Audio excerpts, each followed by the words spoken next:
Olá, gente. Olá mais uma vez a todos. Agora a gente vai dar início ao ciclo de palestra, começando com a palestra Análise e Previsões sobre o Covid-19, ministrada pelo professor doutor Dmitry Kolev Dimitrov, que possui graduação, mestrado e doutorado em matemática pela Universidade de Sofia, na Bulgária. Ele também recebeu um prêmio de Royal Society do Reino Unido, que permitiu fazer pós-doutorado na Universidade de St. Andrews, na Escócia. E hoje ele é professor titular da Universidade Estadual Paulista Júlio de Mesquita Filho, a Unesp, né? E no nosso querido IBILCE também. E ele que coordenou também vários projetos de cooperação internacional apoiados por CNPq, CAPES e FAPESP. Atualmente está coordenando o segundo projeto temático da FAPESP. Ele atua na área de matemática com ênfase em análise, certo? Então, para lembrar, gente, só mais uns recadinhos. A lista de presença vai ser passada no chat. Então, prestem atenção aí durante para todo mundo conseguir. Onde eu e o Gabriel a gente vai estar monitorando. Em caso de dúvidas, a gente vai abrir um momento no final, certo? Aí vocês levantam a mão certinho, a gente faz aí. E agora eu passo a palavra ao palestrante. Obrigada pela atenção e aproveitem a palestra. Boa tarde, gente. É um grande prazer conversar com vocês, com os colegas, com os alunos, sobre alguma coisa realmente que foi uma experiência muito interessante para mim mesmo, e eu vou tentar compartilhar com vocês a minha experiência assim, profissional e também pessoal,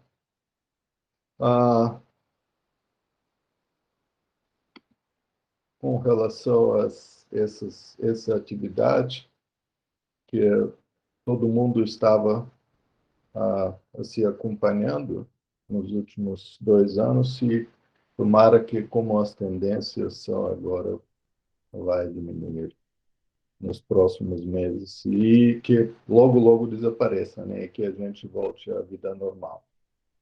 Então, o que aconteceu? É, Vocês todos sabem que no dia 11 de março de 2020, a Organização Mundial de Saúde declarou pandemia do novo coronavírus, e Tedros Adhanom, diretor-geral da Organização Mundial da Saúde, declara que a organização elevou o estado da contaminação à pandemia de Covid-19, doença causada pelo novo coronavírus. Então, surge a necessidade de elaboração de métodos e algoritmos para análises e previsões sobre a disseminação do vírus e da doença que já devasta o norte da Itália. Ainda não havia nenhuma informação robusta sobre parâmetros fundamentais, como o índice de contaminação, período de incubação, para que seja criado um modelo confiável. E uns pensamentos estranhos naquela época, todos estávamos, de certa forma, perdidos, que me ocorreram foram os pensamentos de grandes cientistas.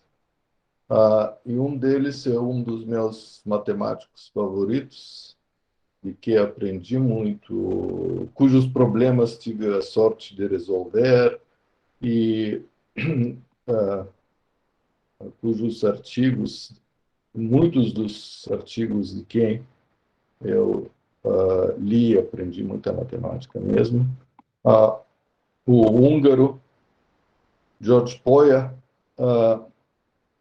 que diz o seguinte: se um problema igualmente desconhecido for proposto para um matemático e um não matemático, a probabilidade do matemático resolvê-lo de forma mais rápida e mais completa e profunda é maior. Isso, primeiramente, olha, isso é uma afirmação que só um matemático pode fazer. ele coloca condições, né, que o problema seja igualmente desconhecido, primeiramente. E depois, se ele não conclui que, né, isso aconteceria, mas ele diz que a probabilidade disso acontecer é maior. E o segundo pensamento assim, é de que eu confio e creio que seja verdade é de Louis Pasteur, que diz o seguinte, aqui eu copiei em inglês a afirmação dele, mas vou dizer o que a tradução em português, uma tradução livre, que não existe uma categoria de ciência a qual se possa dar o nome de ciência aplicada. A ciência e suas aplicações são unidas como um fruto e a árvore que as carrega. Então, ele ah, faz paralelo entre a ciência, em princípio, como a árvore e certas aplicações da ciência com seus frutos. Então, a conclusão natural é o desafio foi um matemático com interesse matemática pura encontrar uma solução para um problema totalmente desconhecido. E esse desafio, de certa forma, foi ainda aumentado e se tornou mais enfático com as declarações de alguns negativistas. Então, teve algumas afirmações realmente bizarras vindo do mais alto escalão do Poder Executivo, e eu estou dando alguns exemplos do Osmar Terra. No dia 18 de março de 2020, ele diz mortes por H1N1 devem ser maiores do que por Covid-19. O fato verdadeiro é que a H1N1 matou 796 em 2019, aqui, em abril de 2020, o Brasil já somava 1.000 mortes por Covid-19. No dia 4 de abril de 2020, essa mesma criatura afirmou que chegaremos ao pico da epidemia antes do final de abril. De abril a maio, o fato é que de abril a maio de 2020, os casos de Covid-19 saltaram a 439% e as mortes a 311%.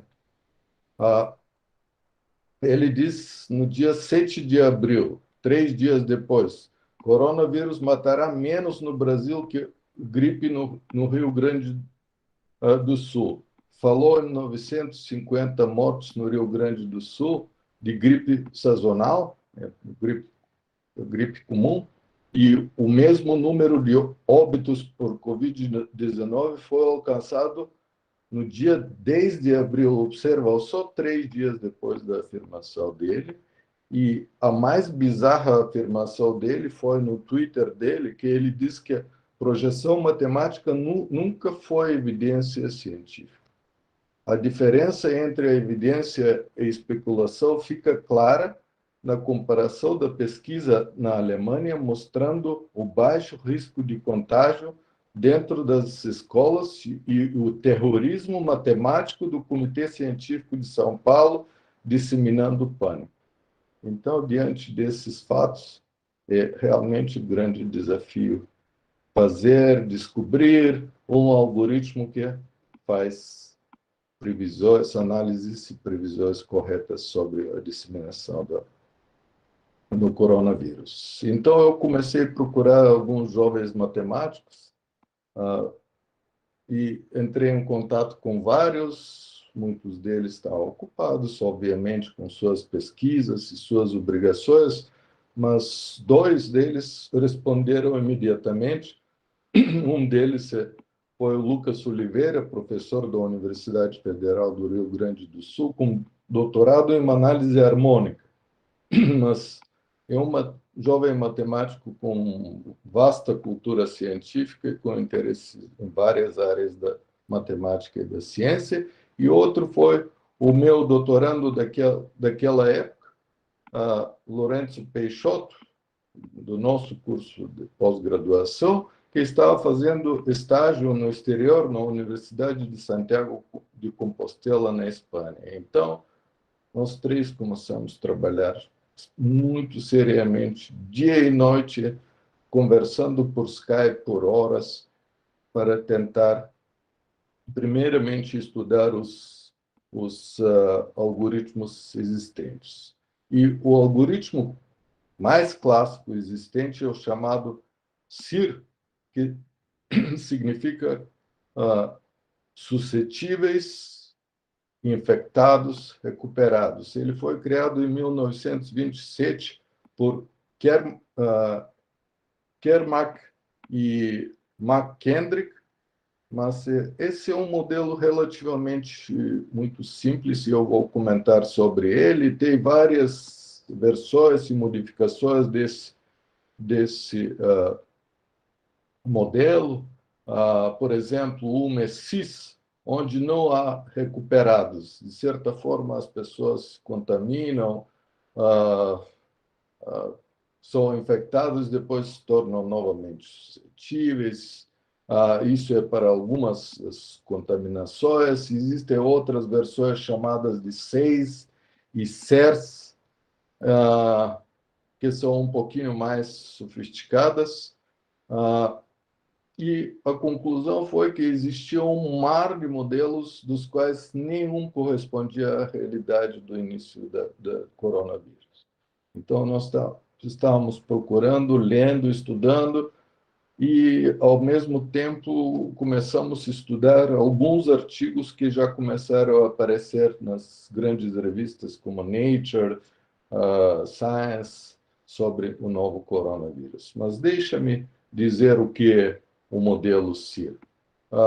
Ele é um sistema de equações diferenciais ordinárias que inclui os três grupos com relação ao tempo. Obviamente, esse tempo pode ser e deve ser considerado como tempo discreto, dia após dia. Então, em cada uma das equações diferenciais mostra como vai variar cada um dos grupos com relação à quantidade total dos outros grupos, e N é o número total da população. Existe uma versão que para nós foi interessante porque ela incluía óbitos. Então, esse D corresponde às deceased, quer dizer, de pessoas que vão a óbito, e esse modelo já era um pouquinho mais próximo da realidade do coronavírus. Existia uma outra versão mais sofisticada do CIR, que incluía vacinados, mas não incluía ao mesmo tempo óbitos e vacinados. Se nós tentamos criar nosso próprio modelo, nosso próprio algoritmo, e nós incluímos 6 grupos suscetíveis, expostos, infectados, recuperados e falecidos. E o fluxograma do nosso método, do nosso algoritmo que tentamos elaborar, é mais ou menos essa que estou mostrando. Obviamente, a soma de todas as populações tem que ser fixa, quer dizer que tem que ser igual ao número da população total. E o nosso modelo, baseado na lógica dos modelos existentes que estudamos suficientemente profundamente,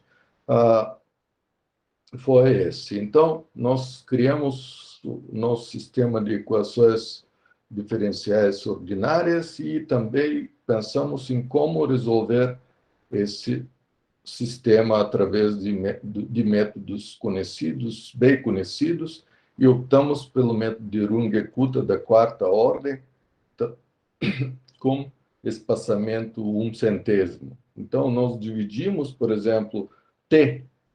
Um dia seria uma unidade, nós resolvemos esse sistema através do método de Runge-Kutta, mas depois observamos uma coisa muito interessante, que essas letras gregas que aparecem em todos esses métodos são consideradas como constantes nos métodos clássicos, como Sírio e os outros mencionados, mas que, de fato, quando a gente tenta estudar e entender a essência desses modelos, de fato, esses são alguns parâmetros que mudam com o tempo também. Então, nós pensamos em um algoritmo que resolve ao mesmo tempo o sistema de equações diferenciais ordinárias e também ajusta em cada passo, ajusta os parâmetros gregos. E no início, nós elaboramos o método relativamente rapidamente, com todas essas dificuldades, e dedicamos um tempo bem razoável a isso, bastante tempo, aliás, uh, mas nós encontramos algumas dificuldades. A primeira foi a falta de dados realísticos para testar o modelo para o coronavírus, né, para o Covid-19. Em abril de 2020, as principais fontes eram os dados vindos do norte da Itália e da Espanha. Observamos que o modelo funciona razoavelmente bem somente com números grandes e o processo é altamente caótico. O que significa altamente caótico? Aqueles que trabalham com sistemas dinâmicos, né, uma área tradicional, a área mais forte da matemática brasileira, sabem o que isso significa, que pequenas mudanças de alguns parâmetros do sistema podem levar a grandes perturbações dos resultados finais. Um sistema altamente caótico, por exemplo, é a previsão do tempo. Então, o clima é um sistema altamente caótico.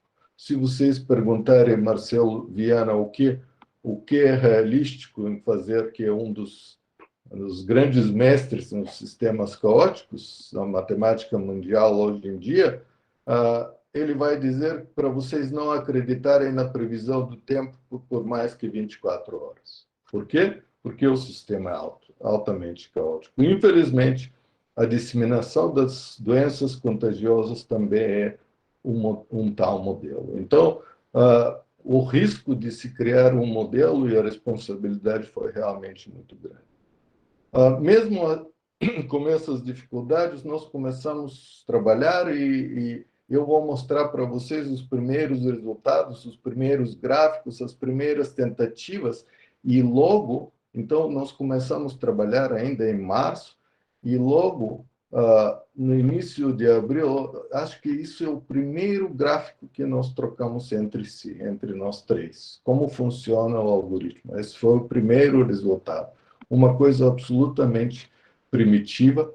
E depois nós começamos a aperfeiçoar o algoritmo, né? Ele começou a fornecer dados, alguns dados já eram razoavelmente realísticos, e, pelo que me lembro, em maio nós começamos a divulgar esses resultados. Aqui é o resultado da execução do algoritmo já no dia 1º de junho para o Brasil.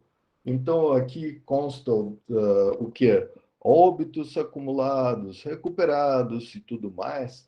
E, esses dados em azul eram os dados fornecidos naquela época pelo Ministério da Saúde, esses vermelhos eram as nossas previsões. No início, o algoritmo aparentemente funcionava bem e nós começamos, pelo que me lembro, ainda em abril, divulgar alguns desses resultados na rede dos professores do nosso campus, e alguns dos colegas devem se lembrar disso. E, ao mesmo tempo, já no final de abril, a Secretaria de Saúde de São José do Rio Preto solicitou ao nosso campus a colaboração E através do nosso vice-diretor, professor Fernando Noll, já no dia 30 de abril eu estabeleci contato por telefone com o secretário de Saúde, Dr. Aldenis Borim, que solicitou possíveis análises e previsões matemáticas sobre a situação epidemiológica na cidade, declarando total confiança na ciência. Então, eu tinha a ideia de fazer um projeto, porque a FAPESP tinha uma chamada em várias áreas relacionadas ao coronavírus, e tinha até elaborado assim, o início no SAG, uma ideia sobre o projeto, mas optamos em fazer algo que seria realmente para ajudar uma população, nem se for de uma cidade só. Por quê? Porque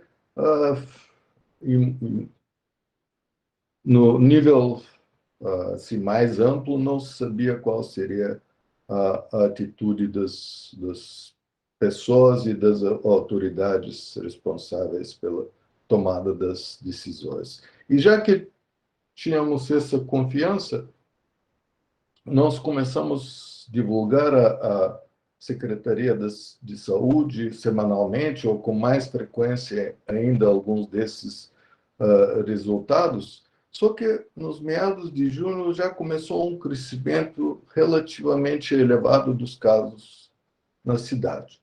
E o pior de tudo é que o algoritmo começou a falhar, por várias razões. Ainda o número dos casos era pequeno na cidade, e ele começou a não capturar muito bem o efeito caótico. Pior ainda, o Lucas tinha uma carga horária elevada na Universidade Federal do Rio Grande do Sul, e o Lourenço estava na Espanha e tinha que se dedicar aos estudos. Aí eu tinha que, a secretaria solicitava alguns dados, realmente com muita confiança e até esperança. Eu comecei a pensar em uma alternativa. E aí veio a ideia que funcionou e funciona até hoje. Então, deixe-me falar um pouco sobre matemática. A ideia é baseada num método absolutamente clássico e muito bem conhecido por aqueles que já fizeram o curso de cálculo numérico e estudaram o método dos mínimos quadrados. Esse método é relativamente muito simples, mas deixa-me descrevê-lo brevemente, só para lembrar. Primeiramente, nós vamos denotar por πn o espaço dos polinômios algébricos com coeficientes reais de grau no máximo n. Uma coisa muito importante para aqueles que têm experiência com polinômios, e eu realmente trabalho muito com polinômios, erros de polinômios, de funções inteiras e tudo mais, é entender como um polinômio funciona. Então, bem intuitivamente, o gráfico de um polinômio é que é um arame de aço. E quanto menor o grau desse polinômio, mais rígido é esse aço. Por exemplo, um polinômio de grau 1 é uma reta, quer dizer que esse arame de aço não tem praticamente uma barra, não tem flexibilidade nenhuma. O polinômio de grau 2, o gráfico de polinômio de grau 2, ou é uma parábola, quer dizer que ele permite só curvar esse aço só uma vez, né, para se tornar parábola, ou até ou pode se reduzir até a uma linha. Se o coeficiente do grau de um polinômio de grau 2 for zero, ele se reduz ao polinômio de grau 1, obviamente. Então, vamos tentar formular o problema.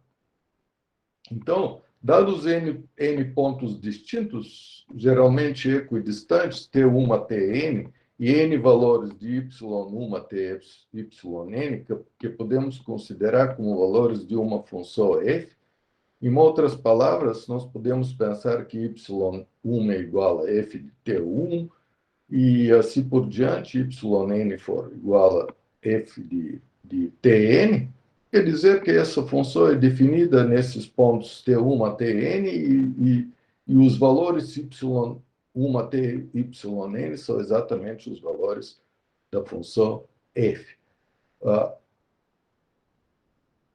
Com esses dados, né, os pontos e os correspondentes valores y, o nosso objetivo seria construir um polinômio de grau n, que depende dos dados e da variável x, de grau no máximo n, onde esse n minúsculo é n maior que a quantidade dos pontos, né, e dos dados, e, geralmente, o grau do polinômio é muito menor que a quantidade dos dados e que esse polinômio está próximo, em certo sentido, dos dados y1 até yn. Isso é da função que é definida nesse conjunto discreto dos pontos t1 até tn.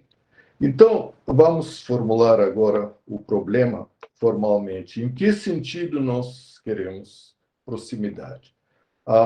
Formalmente, o problema é o seguinte: seja o n maiúsculo e n minúsculo dois números naturais, tais que n minúsculo é menor que n maiúsculo menos 1. Dados n pontos distintos, esses t1 a tn, e n valores, y1 até yn, que podem ser considerados valores de uma função, construir o polinômio Pnf de x, um polinômio algébrico com coeficientes reais de grau n, para o qual o ínfimo da soma dos quadrados das diferenças de yj e o valor do polinômio no ponto tj seja a menor possível. Então, aqueles que fizeram o cálculo numérico sabem que esse é exatamente o problema clássico dos mínimos quadrados. Ele possui uma única solução, tem várias provas, e uma das provas é através de uma interpretação de aproximação em espaços de Hilbert. Existem na literatura vários métodos para resolver esse problema. Isso é para construir explicitamente o polinômio que é a solução do problema. Mas vamos ver mais intuitivamente o que esse problema diz e o que esse problema significa. Se nós tivermos os pontos T1 até T5, que coincidem realmente com os números naturais de 1 até 5, e certos valores que são y1 igual a 3, y2 igual a 4, y3 igual a 2, y4 igual a 4, y5 igual a 2, nós queremos construir, por exemplo, um polinômio de grau 3, de tal forma que a soma dos quadrados das distâncias desses pontos azuis até o gráfico do polinômio, essas distâncias, nós elevamos ao quadrado cada uma dessas distâncias e somamos os quadrados. Então, nós queremos um polinômio para o qual essa quantidade seja a menor possível. Então, esse problema possui uma única solução e a construção desse polinômio é uma tarefa razoavelmente simples. Então, esse é o gráfico do polinômio de grau 3, que melhor aproxima esses dados no sentido dos mínimos quadrados. Esse método dos mínimos quadrados é o mais utilizado na prática na ciência, na engenharia, para aproximar por polinômios uma grande quantidade de dados. Físicos e engenheiros usam esse método para ter uma ideia de que forma esses dados são distribuídos. Até recentemente, os algoritmos existentes funcionavam bem com uma quantidade de dados na casa de dezenas de milhares. 10 mil, 20 mil, 50 mil, e com isso os algoritmos que existiam paravam, não conseguiam funcionar mais. Recentemente, nos últimos 5, 6 anos, em colaboração com alguns colegas e amigos da Universidade de Vigo, da Espanha, Ivan Aria e Eduardo Godoy, minha ex-aluna de doutorado, Vanessa Pascoa, que agora já é professora, e o próprio Lourenço Peixoto, que defendeu sua tese no ano passado, desenvolvemos um novo método e o correspondente algoritmo que se tornou o mais rápido, mais eficiente e preciso de todos os conhecidos. Além disso, esse novo algoritmo possui a capacidade de aproximar centenas de milhões de dados em centenas de um segundo. Então, foram publicados 3 artigos em revistas da SAIAM sobre esse novo método e o correspondente algoritmo, e o algoritmo está totalmente disponível numa página do nosso campus, e ele está sendo acessado frequentemente por vários sítios do mundo, inclusive de grandes companhias de tecnologia, inclusive da China. É uma pena realmente que o processo de patentear nesse país é desanimadamente lento, e as instituições que apoiaram essa pesquisa, inclusive a nossa universidade e a FAPESP, não mostraram interesse nenhum em proteger esse algoritmo e ganhar dinheiro com isso. Então, vamos fazer mais algumas observações sobre o método e sobre os algoritmos existentes. Então, o conhecimento do método dos mínimos quadrados, essa pesquisa que fizemos nos últimos anos, nos levou realmente a tentar aproximar os dados pelo método dos mínimos quadrados. Então, a partir do início de julho de 2020, eu comecei a fazer as análises sobre a situação epidemiológica em São José do Rio Preto estão sendo feitas por esse método.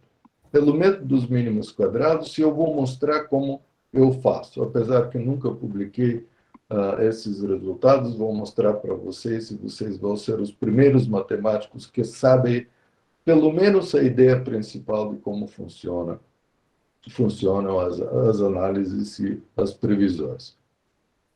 Além disso, na base dessas análises, foram desenvolvidas técnicas para previsões precisas para um longo período. E isso é realmente uma tarefa muito arriscada e de grande responsabilidade. Exatamente pelo fato que o fenômeno de disseminação de doenças contagiosas é altamente caótico. E a confiança da Secretaria de Saúde da cidade na ciência e nas nossas previsões levou à abertura de novos leitos durante as 2 grandes ondas, em julho de 2020 e março de 2021, bem como de medidas adequadas para proteger a população. E no fim dessa palestra eu vou mencionar 2 casos específicos, mas agora eu vou contar para vocês como eu faço. Então, vou revelar as ideias principais. Então, primeiramente, obviamente, a Secretaria envia os dados dos chamados casos leves e dos casos graves, aquelas pessoas que vão ao hospital e chegam a ter o chamado síndrome respiratório agudo grave. E a primeira coisa que eu faço, eu faço coleção de dados, e esses dados, infelizmente, às vezes mudam por alguns motivos que são totalmente compreensíveis. Então, essa parte até consome bastante tempo, mas, de qualquer forma, esses dados são organizados em dois vetores muito longos, que são de uma formam uma de fato matriz, ou um vetor que é chamado de AL, os casos leves, e AG de casos graves, e depois a primeira coisa para fazer é ter ideia o quantos casos no total tem, somando esses dois vetores, eu te dou uma matriz A. Então, a primeira coisa que nós temos que fazer é ter ideia de como esses números, os casos diários, são distribuídos ao longo do tempo. Então, é muito natural considerar que os pontos TJ são iguais a J, que é o número do dia. Agora, estou mostrando realmente os últimos dados, não, os penúltimos dados, que são de 280 dias a partir do início do ano. Então, 280 dias é mais ou menos até final de setembro. Então, esses dados são mais ou menos até dia 10 de outubro. Olha, isso são os dados dia por dia de São José do Rio Preto. Observe como o que aconteceu ao longo desse ano. Inicialmente, temos um crescimento no início do ano que foi explicado através dos dias festivos no fim de ano. Depois teve um decaimento até o dia 40, 50, e isso foi mais ou menos até que dia 20 de fevereiro, e depois começou um crescimento muito brusco, lá por volta do dia 20, 25 de fevereiro, e foi essa primeira onda que foi muito... Essa foi a segunda onda, de fato, aquela segunda onda em março, que foi a mais séria na cidade. Mas observe que aqui nós temos um crescimento com dados bastante espalhados, mas dá para ver essa onda de março. Mas teve uma onda também em junho. E depois, de certa forma, tem um decaimento que é bastante robusto. Isso é um fato muito bom. E o próximo passo é fazer o seguinte: construir, baseado nesses dados, construir os polinômios de grau 4, 5, 6, até o polinômio de grau 10, que melhor aproximam essa tabela de dados pelo método dos mínimos quadrados, e observar esses gráficos até n igual a 290. Por que 290?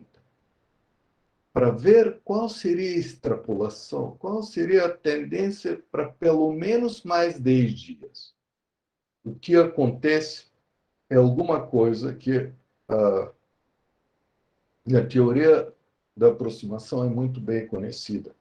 Quando eu fiz doutorado na teoria da aproximação, e isso não é surpresa nenhuma, quando a gente tenta aproximar uma função contínua a alguns dados por polinômios, ou até funções periódicas pelas séries de Fourier, o que acontece são as altas flutuações nos pontos extremos. Olha o que acontece aqui do lado esquerdo e o que acontece do lado direito.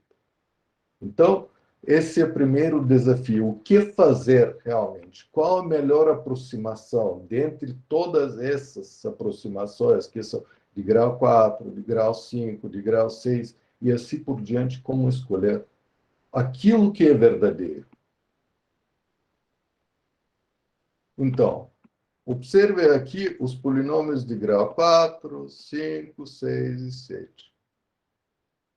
Vejam, os gráficos são, de certa forma, muito parecidos, mas se a gente voltar lá nos dados, nós tivemos, olha, um pico, assim, nós começamos assim, de alguns dados que são relativamente altos já no início do ano, depois tivemos a onda de março, a onda de junho e depois temos decaimento. Mas olha o que acontece com os polinômios de grau 4, 5, 6, 7. Não tem duas ondas, tem só uma só.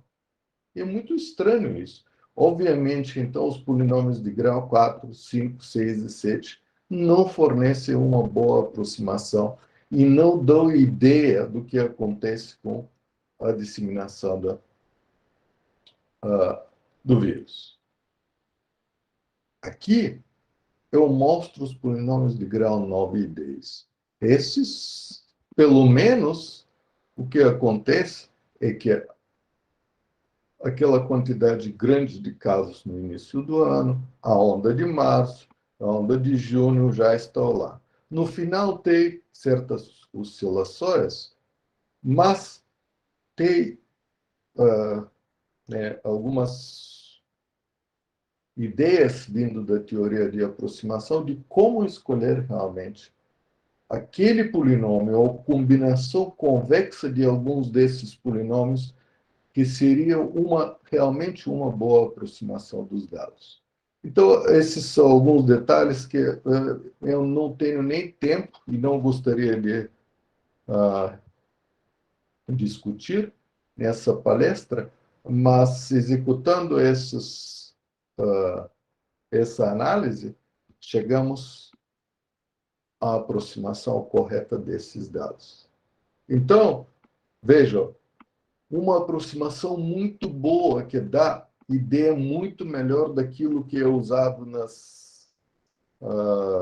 por exemplo, nas mídias, é aproximação pelo método dos mínimos quadrados. Então, esse gráfico preto, ele é uma excelente aproximação dos dados e ele mostra tendências também.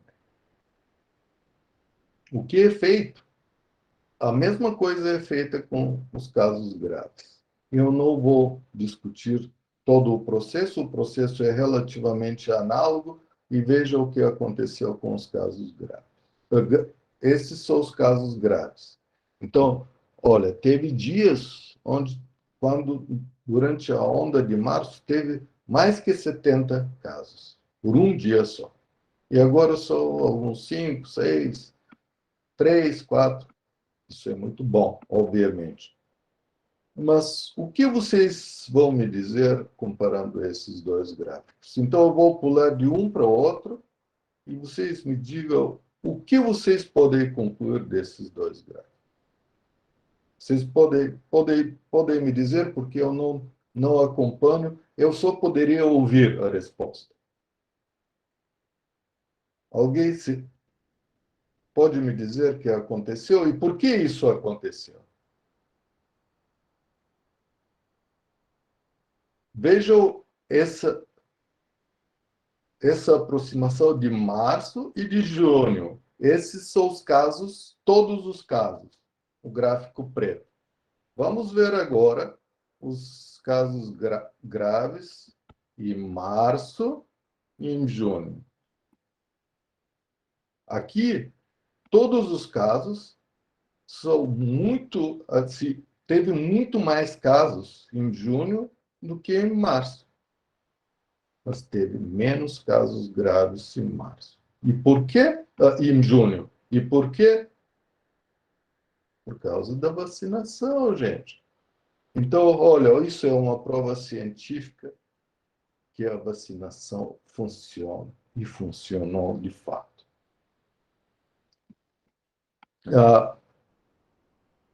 Então, eu vou compartilhar com vocês algo também, né, dessa experiência, já não matemático, mas alguns fatos, que há um certo comportamento desses polinômios aproximadores, próximos ao ponto final do gráfico, que indica que o crescimento já não é polinomial. Em algumas situações, todos os gráficos, não só de um polinômio, mas todos os polinômios viram para cima, com uma velocidade imensa, e isso sempre indica que vai ter um crescimento que já não vai ser um crescimento polinomial, mas esse crescimento vai se tornar exponencial.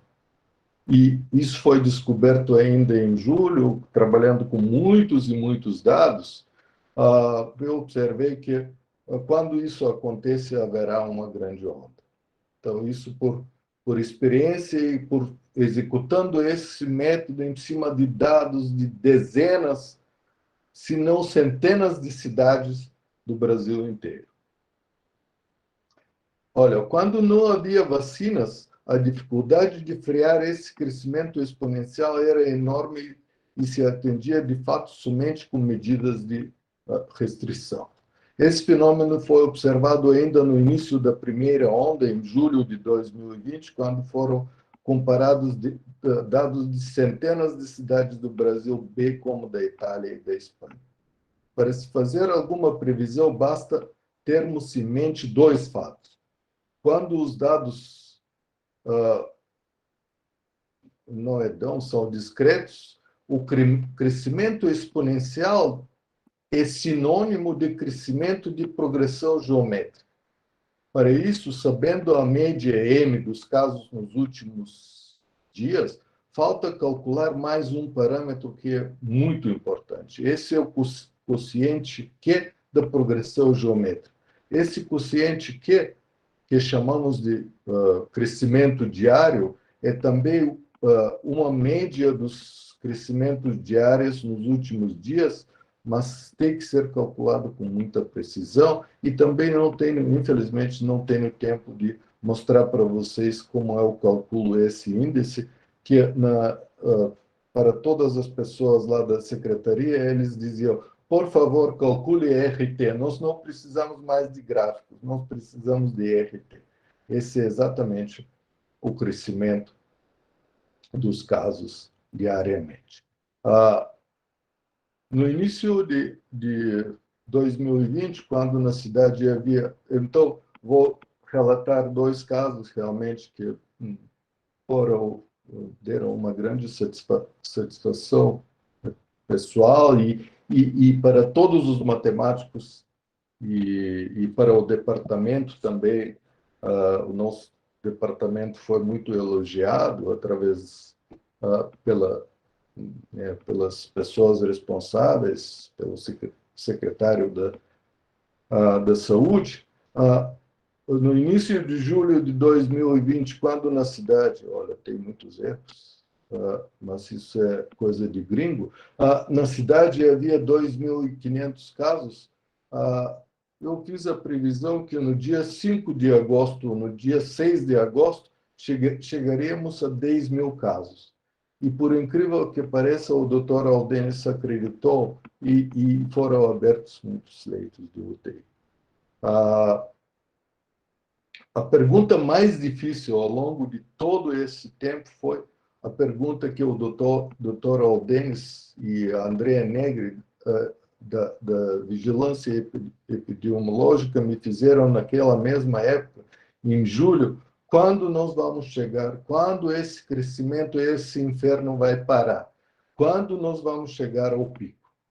Então, esse foi mais um grande desafio, e lembrando as palavras de Polya, eu comecei a fazer um trabalho que realmente durou 2 semanas, mas foi um trabalho dia e noite, dia e noite. Eu pegava os dados das cidades de Amazônia, de Ceará, onde a primeira onda já tinha devastado essas cidades. E eu queria saber, e tinha já chegado ao pico, e no Amazonas, no Ceará, já em julho tinha um certo decaimento. E eu pegava esses dados de cidades, muitas cidades desses estados, de outros estados onde a primeira onda já tinha chegado ao pico, e eu comparava esses dados epidemiológicos com dados do IBGE, a população e tudo mais, para descobrir alguma coisa. Será que Polya estava certo? Será que o matemático é capaz de ver alguma coisa que os outros não estão vendo? e finalmente eu descobri. E isso foi uma grande satisfação. O que acontece, gente, é que toda onda, se não houver vacina e se não houver medidas adequadas de restrições, o que acontece é que chega-se a um ponto de saturação. E, infelizmente, esse ponto de saturação é relacionado com a mortalidade. Eu observei que, após a primeira onda, esse índice de mortalidade foi mais ou menos 1 por 1.000. E dependia um pouco também do sistema de saúde. Aquelas cidades com um sistema de saúde melhor, capitais e tudo mais, quando chegava ao 0,8, né, não 0,8 por 1.000, 0,85 por 1.000, eu extrapolei esses dados e cheguei à conclusão que a lei de atingirmos os 10.000 casos no dia 5 de agosto, aquele seria o pico da primeira onda. E foi exatamente isso que aconteceu. E o segundo fato que eu gostaria de compartilhar com vocês, que no dia 25 de fevereiro de 2020, eu fiz a previsão que 35 dias depois, no final de março, teríamos 12 mil casos, não é casos, me desculpe. E somente naqueles dias, e poderíamos atingir até 20 óbitos por dia. Então, isso foi uma informação chocante, porque naquela época não tinha mais que 2, 3, 4 óbitos por dia. Mas o Dr. Aldenes novamente, né, acreditou, abriram-se mais leitos de UTI, e o que aconteceu é uma coisa realmente que é espantosa. Depois de 35 dias, aquela previsão se cumpriu com uma precisão muito grande. Houve 12.048 casos. Eu gostaria de terminar agora agradecendo à Secretaria de Saúde de São José do Rio Preto pela colaboração e pela confiança, em particular o secretário Dr. Aldenes Burim e a doutora Andrea Negri, da Vigilância Epidemiológica, que nesse ano defendeu o seu doutorado. Agradeço à congregação do nosso Instituto pela moção sobre a minha colaboração com a secretaria e gostaria de dizer viva a vida, viva a ciência, viva a matemática. E eu agradeço a todos vocês pela atenção. Muito obrigado.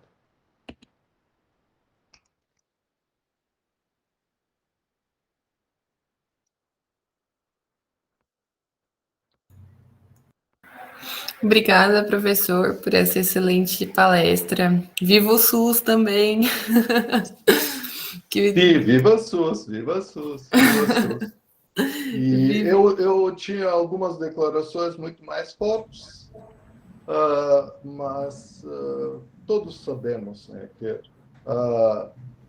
e vamos lutar contra os negacionistas e não acreditar em insanidades e não acreditar em pessoas que obviamente possuem problemas mentais graves, independentemente das suas posições. Com certeza, a gente tem que ver a nossa saúde e o do próximo, né? E Isso que isso é muito importa. importante. E a matemática ajuda. A matemática sempre A matemática está em prova a tudo, né? sua utilidade. E alguém quer. Vou abrir para dúvidas, tudo bem? Alguém tem alguma dúvida? A professora levantou a mão. Pode. Vou passar a palavra para a senhora, tá bom? Oi, pessoal, boa tarde. Não é dúvida, eu só quero deixar registrado pessoalmente ao professor Schmitter os meus parabéns pelo excelente trabalho desenvolvido, por toda a sua dedicação. Eu sei, já tive seus relatos, não foram dias fáceis, foram 2 anos aí bem complicados, mas eu quero parabenizá-lo em nome da chefia do Departamento de Matemática pelo seu trabalho. Parabéns. Obrigado. Muito satisfatório ver esses resultados, ver a matemática atuando de forma tão forte, né? Isso é muito importante para a gente. Obrigado, Lúcio. Obrigado a todos os colegas do departamento pelo apoio, pelo interesse. Por tudo. Era isso. Estou muito contente que assim pude representar nosso departamento dessa forma. Foi uma grande satisfação mesmo. Mostrar que matemática existe, que a matemática existe na cidade, que nós somos fortes. Sim, com certeza. Eu fiquei muito lisonjeada de receber a carta do secretário da Saúde, né, enviando, me notificando, né, dando os parabéns e agradecendo o seu trabalho, né, isso foi demais, parabéns. Mas sabe o que acontece? Eu falei para eles, e eles sempre, se vocês observavam os lives, sempre estava escrito Departamento de Matemática, dados do Departamento de Matemática. Tem que especificar o nome do docente, né? É muito bom. Ótimo, tá ok. Era isso, obrigada. Obrigada, professora Lucy. Eu vou passar a palavra, acho que vou por ordem. Acho que não sei se foi o Bruno, se foi o professor Ali, se foi a professora Maria. E aí? Não sei, gente. Tem muita gente levantando a mão. É o Bruno. É o Bruno, né? Bruno, vou passar a palavra para você. Boa tarde, obrigado. Obrigado pela apresentação, professor. Achei muito interessante entender um pouco melhor como essas coisas funcionam. E aí o senhor tinha comentado no meio da apresentação sobre o efeito da vacinação, como a redução do número de casos, de graços graves, e tem muito a ver também com a estratégia da vacinação, né? Daqui no Brasil ter adotado uma estratégia de vacinar primeiro os mais vulneráveis e seguindo para os mais jovens, né? Eu queria saber se o senhor chegou a comparar esses estudos com outros países que adotaram alguma estratégia diferente, igual os Estados Unidos, que acabou, por excesso de vacina, vacinando todos os públicos quase simultaneamente, de uma certa forma. E se é possível, comparando esses dados com essas diferentes estratégias de vacinação, ver qual que teve um resultado mais impactante ou qual conseguiu reduzir mais os números de casos graves e mortes pela Covid. Olha, eu fiz essas análises porque numa época quando ainda em junho, né, porque essa onda em junho realmente foi inesperada, porque já se iniciou o processo de vacinação, não havia vacinas e tudo mais. E, aliás, eu tenho provas robustas que a falta de vacinas levou a mais mortos do que se não tivesse. E eu tenho coragem de fazer isso. Eu não me importo com pessoas insanas. Eu sou contra as pessoas insanas. Pode ser, né, não sou presidente de um país, pode ser presidente da ONU. A insanidade é imperdoável. E tem provas robustas. O que acontece, gente? Me perguntaram da secretaria. Quando a gente teria um alívio, isso em junho? Eu fiz análise e uma coisa que posso dizer para vocês que isso é muito grosso, né? Porque as análises são um pouquinho mais finas. Quando se chega a 35% de população totalmente vacinada, já tem o primeiro alívio. Com 35%. O que aconteceu em Israel? Quando vacinaram 35% totalmente, já começou o primeiro ali. Além disso, um fato extremamente positivo no Brasil, e isso foi muito bom, eu fiquei muito feliz pelo fato da população lutar pelos seus direitos, pela vacina, e que o processo foi acelerado graças, né, à sociedade civil, e não se permitiu uma coisa que é muito fatal, que uma nova cepa, quando ela aparece, para ela ter efeitos devastadores, ela tem que ser a cepa dominante. Quando vocês fazem teste, inclusive qual a cepa, se essa cepa começa a dominar, ela que contamina com as suas características. E graças à vacinação, a Delta não dominou no Brasil. Isso é muito bom. Isso que eu posso dizer. Agora, sobre a estratégia, é muito difícil dizer, porque esse é um problema não matemático, esse é um problema humano. E eu acho que as pessoas mais vulneráveis, assim, realmente teriam o direito de, na minha opinião, de serem primeiro. Na época, quando fazia assim, a calçada na frente do departamento de computação, eu era professor visitante. Socorro, você está ouvindo? E tinha o Salvador. E eu disse, mas como vocês fazem essas escadas? Como as pessoas com deficiência vão entrar nesse departamento? Né? Não havia esse planejamento, isso 25 anos atrás. E Salvador disse, pare. O professor disse uma coisa que vamos ter que mudar tudo. E depois modificaram tudo e agora para o departamento de computação, o nosso, né, prédio antigo ter acesso a...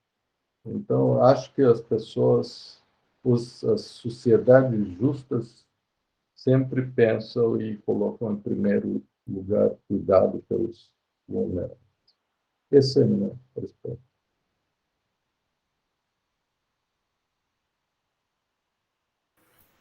Excelente, professor. Bruno, tem mais alguma dúvida? Vou passar agora para a professora Maria do Socorro, que acho que estava com a mão levantada antes, para depois passar para o professor.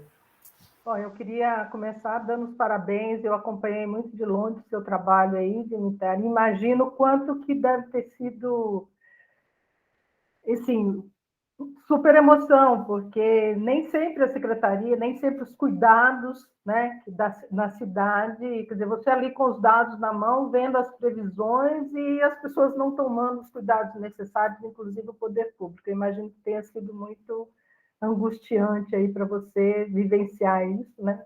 Você teve resultados muito bons, acompanhei um pouco aí, queria só agradecer e dar muitos parabéns. E eu queria acrescentar uma dúvida, né? Quer dizer, surgiram muitas dúvidas, e uma questão, se você puder comentar rapidamente, é que o que a gente observava é que toda vez que tinha um evento, um feriado, alguma coisa do tipo, os casos subiam, né? E quando você usou a aproximação por polinômios, né, a dúvida que eu fico é se tem como incorporar esses elementos, né? Esse tipo de detalhamento, né? Mesmo a vacinação, por exemplo. Agora, eu ainda estou apreensiva, né? Com o que vem, apesar do nível de vacinação que a gente tem em Rio Preto, por exemplo, nós tivemos um feriado agora, vamos ter mais um daqui a 2 semanas, que é o 15, é o 2 de novembro, quer dizer, vamos ter as festividades do final de ano, quer dizer, o quanto a gente está, de fato, protegido mesmo com a vacinação, porque ainda não acabou, né, o processo, a gente está melhorando, estamos vendo os casos. Então, a pergunta é assim, tem como incorporar no modelo de aproximação pelo polinômio, que eu achei magnífico, super bonito essa parte, né? Você usar aí o coração do seu trabalho de tantos anos, né, num momento tão duro das nossas vidas, né? Então, eu queria só que você comentasse um pouquinho sobre, né, colocar mais ingredientes nessa forma, se é possível ou não. Sim, a gente tem que continuar tomando cuidado. Eu sou a favor realmente das pessoas que pensam, em primeiro lugar, em proteger, em cuidados muito sérios não ter aberturas precipitadas, para que os cuidados com a proteção continuem. Especificamente sobre os feriados, se socorro, se eu mostrasse esse gráfico um pouquinho antes, a partir do dia 15 de dezembro, você vai ver que é expulsória. No início do gráfico, começa com uma alta, com um ponto alto. Esse ponto alto é exatamente a consequência dos dias de Natal. Porque depois daquele dia, do início de agosto, quando terminou essa primeira onda, que foi muito difícil realmente fazer tudo, porque nada se sabia e foi um trabalho extremamente intenso. Eu tenho traço no meu rosto de estresse daquela época, sabe? Eu tive um dermatite, 2 estrias agora, que são lembrança de uma coisa que fiz e vou ficar para o resto da vida. Mas é uma coisa que realmente foi bastante estressante, mas eu não quero me desviar da pergunta. Sim, a gente tem que continuar tomando cuidados e temos que continuar nos protegendo, porque o exemplo é realmente o Natal do ano passado. Explodiu.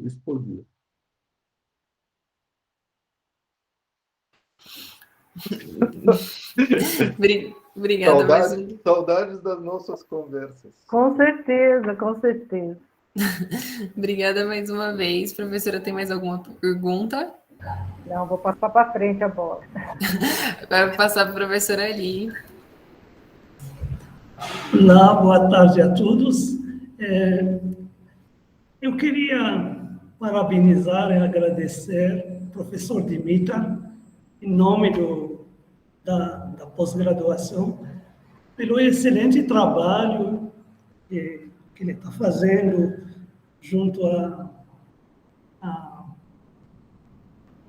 prefeitura em relação à Covid.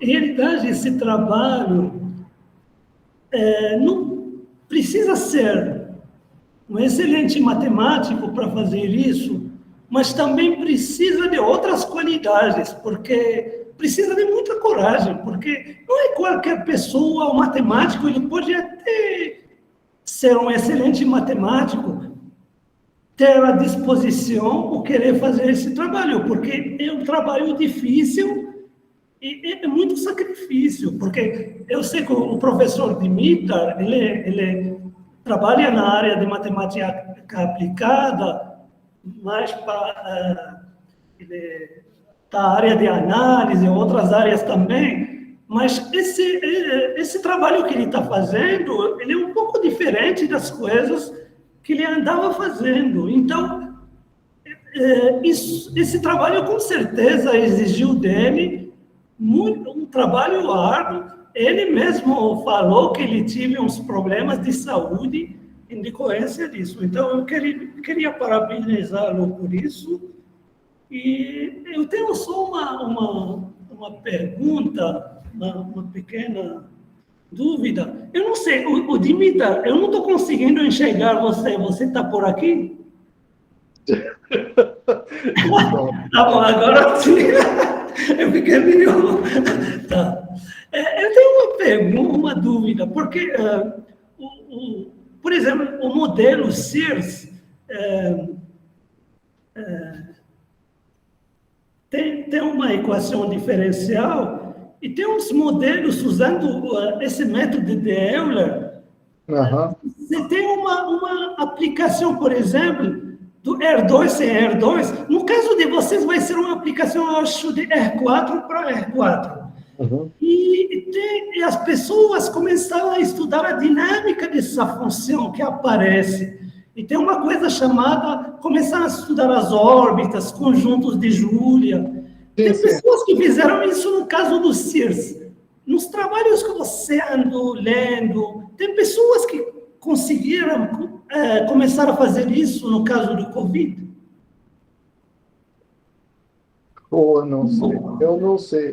Sabe, uma coisa que realmente foi muito diferente, eu tentei entender essa coisa de microbiologia. Isso foi também mais uma tentativa assim, estranha, e eu não acompanhei. Realmente seria interessante, né, estudar, porque eu tenho um certo conhecimento dos sistemas dinâmicos complexos, né, fiquei até apaixonado por esse tipo de problemas, mas eu não conheço os modelos do ponto de vista de sistemas dinâmicos. Realmente. Porque um dia eu estava conversando com Pierre Arnoux, que você conheceu, aquele francês. Sim. Ele me falou desses modelos CIRS, ele mostrou até as funções que aparecem. E eu achei... Sabe que nós conseguimos quase resolver, quase explicitamente, né? Esse sistema dá para ter muitas simplificações, e eu suponho que por exemplo, o modelo que nós fizemos não seria de R4 a R4. Porque tem algumas coisas que você simplifica e, de fato, você pode fazer certa mudança de variável que seria R3 ou R3. Mas, mesmo assim, essas questões de conjunto de R3. né, órbitas, mas talvez seja uma coisa... bacias, tudo mais, seria um problema muito interessante para ser estudado. Vocês podem usar um método de Euler, vocês vão alterar a função e ver as órbitas. Talvez pode dar alguma informação a mais. Eu não sei, só um chute. Seria bom essa pesquisa não ser enterrada, porque foram feitas muitas coisas no mundo inteiro. Tem que ser, né, aproveitar. Sim. Obrigado. Tá bom, obrigado. Obrigada, professor. Ali tem mais alguma pergunta? Eu tenho só um comentário rápido, também uma pergunta. Agora. Primeiro eu quero agradecer ao Dmitry por ter aceito fazer a palestra aqui para a gente. E comentário é que achei a palestra, do ponto de vista matemático, acessível, né, que é muito interessante para os alunos, que são, a maioria, alunos de graduação. Achei que foi esclarecedora, né, mostrar como foi feita essa aplicação, e foi motivadora também essa palestra. Acho que é muito importante esse ponto. Então é isso, eu queria agradecer pelo aceito do convite, pela palestra, e parabenizar pelo trabalho desenvolvido junto à Secretaria Municipal de Saúde. É isso. Obrigado, Valdir. Obrigado. Obrigada, professor Valeriano, pelos comentários também. Obrigada a todos. Eu queria pedir para todo mundo, quem puder, abrir a câmera, ligar o áudio e fazer uma salva de palmas para o professor pela excelente palestra.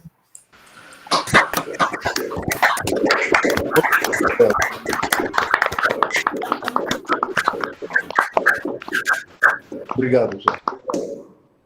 Obrigada, professor. Obrigada por ter aceito o convite. Obrigada pela excelente palestra. Obrigada por todo o trabalho. Eu agradeço de coração a todos vocês. É um enorme prazer estar com os colegas, com os jovens. Obrigado.